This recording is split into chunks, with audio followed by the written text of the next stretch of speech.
कि जनाब ईसा अलैहिस्सलाम 3 दिहाड़ियां दे हुण जनाब कौम आ गई। जनाब ईसा अलैहिस्सलाम वाल इशारा किया जनाब मरियम ने बाल ते कौम नूं दस मैं की हां। गल हुण बरीक है, हर बंदे ते समझण वाली नहीं। एक बारी कोशिश करियो थोड़ा जिहा ज़हन इत्थे लैके आइयो ताकि समझ जाओ। इल्जाम सी बीबी मरियम ते, बोलो इल्जाम कीते सी?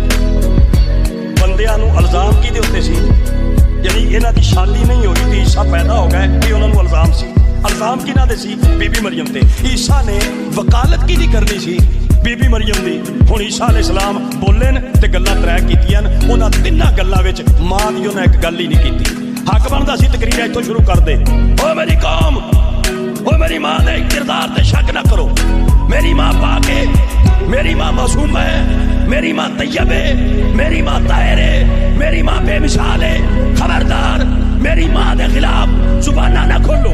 हक बनदा सी गल इंज कर दे। ईसा नबी ने मां दा मौजू नहीं छेड़िया, गल्लां उन्हें त्रै कीतियां।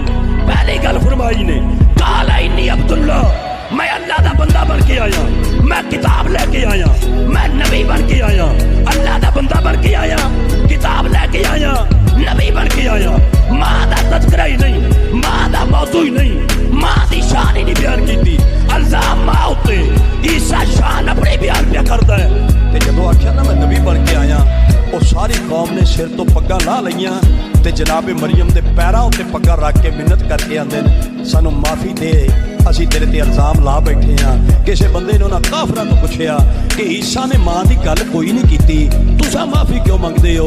उन्हां आख्या असीं काफर जरूर हाँ मगर एडे बेगैरत नहीं। सानू समझ आ गई है जिस मां दा पुत्तर नबी होवे ओदी मां दे ईमान ते शक नहीं करी।